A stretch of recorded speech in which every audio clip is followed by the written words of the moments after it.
ഈ സമരത്തിൽ ഉയർത്തുന്ന പ്രധാനപ്പെട്ടിട്ടുള്ള കാര്യങ്ങളെ സംബന്ധിച്ച് കേന്ദ്ര ഗവൺമെന്റ് തൊഴിലാളി നേതൃത്വവുമായി ചർച്ചയ്ക്ക് തയ്യാറായി ജനകീയ പ്രശ്നങ്ങളോട് നേരാവണ്ണമുള്ള സമീപനം സ്വീകരിക്കാൻ അവർ തയ്യാറാണ്. പക്ഷെ കേന്ദ്ര ഗവൺമെന്റ് അത്തരത്തിലുള്ള ഒരു നിലപാടല്ല സ്വീകരിക്കുന്നത് എന്നുള്ളതാണ് വസ്തുത. തൊഴിലാളി സംഘടനകൾ എന്തെങ്കിലുമൊക്കെ പറഞ്ഞോട്ടെ, ഞങ്ങൾ ഞങ്ങളുടെ ഇഷ്ടത്തിനുള്ള കാര്യങ്ങൾ ചെയ്യും എന്നുള്ളതാണ് അവർ പറയുന്നത്.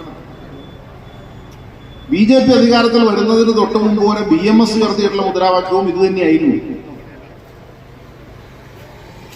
അന്ന് കോൺഗ്രസ് നേതൃത്വത്തിലുള്ള ഗവൺമെന്റ് ആണെന്നുള്ളത് കൊണ്ട് INTUC അടക്കം അതിനെ പിന്തുണയ്ക്കുകയാണ് അന്ന് ചെയ്തുകൊണ്ടിരുന്നത്. കോൺഗ്രസിന്റെയും BJPയുടെയും എല്ലാം രാഷ്ട്രീയ നയം എല്ലാം ഒന്ന് തന്നെയാണ്. അതുകൊണ്ട് അവർ മാറി മാറി സമരത്തെ പിന്തുണയ്ക്കും.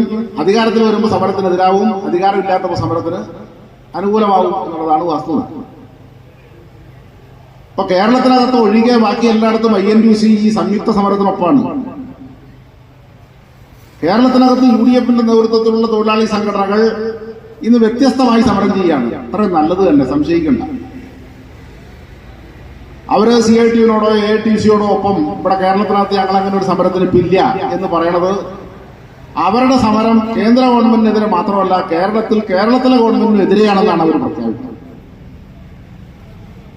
എന്താ ഈ 17 തീരുമാനങ്ങളുമായി ബന്ധപ്പെട്ടുകൊണ്ട് കേരളത്തിലെ ഗവൺമെന്റ് ഏതെങ്കിലും തരത്തിൽ തൊഴിലാളികളെ ദ്രോഹിക്കുന്ന, കർഷകരെ ദ്രോഹിക്കുന്ന ഏതെങ്കിലും തരത്തിലുള്ള സമീപനം സ്വീകരിച്ചിട്ടുണ്ടോ? പറയണം. പറയണ്ടേ കോൺഗ്രസിന്റെ നേതൃത്വം? കേരളത്തിൽ ഇടതുപക്ഷ ജനാധിപത്യ മുന്നണി തൊഴിലാളികൾക്ക് അനുകൂലമായിട്ടുള്ള, കർഷകർക്ക് അനുകൂലമായിട്ടുള്ള, സാമാന്യജന വിഭാഗങ്ങൾക്ക് അനുകൂലമായിട്ടുള്ള എല്ലാ തരത്തിലുള്ള നിലപാട് സ്വീകരിച്ചുകൊണ്ട് മുന്നോട്ട് പോവുകയാണ്.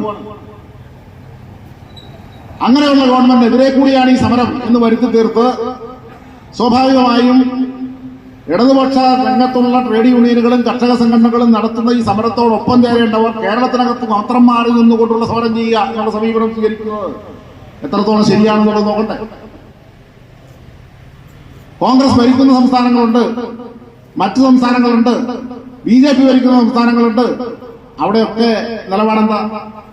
സംയുക്ത സമരമാണ്. സംയുക്ത സമരത്തിൽ അണിചേരേണ്ടവർ തൊഴിലാളികളെയും കർഷകരെയും ഭിന്നിപ്പിച്ച് സമരത്തിന്റെ മുദ്രാവാക്യം ഏറ്റെടുക്കുന്നു എന്ന് പറഞ്ഞുകൊണ്ട് ഇതിനെല്ലാം സമരത്തിന്റെ മുദ്രാവാക്യങ്ങൾക്ക് അനുകൂലമായി നിൽക്കുന്ന ഒരു ഗവൺമെന്റിനെതിരെ കൂടി സമരം ചെയ്യുക എന്നുള്ള സമീപനം സ്വീകരിച്ചുകൊണ്ട് മുന്നോട്ട് പോകുന്നത് ഗുണകരമല്ല.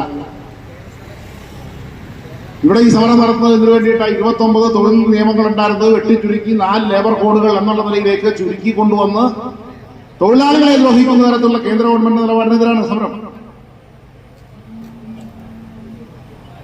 നമ്മുടെ നാട്ടിലെ കരാർ തൊഴിലാളികൾ അടക്കമുള്ള മറ്റാളുകൾക്കെല്ലാം മിനിമം 26,000 രൂപയെങ്കിലും ശമ്പളം കൊടുക്കണം എന്നുള്ളതാണ് ഈ സമരത്തിലൂടെ നമ്മൾ ആവശ്യപ്പെടുന്നത്.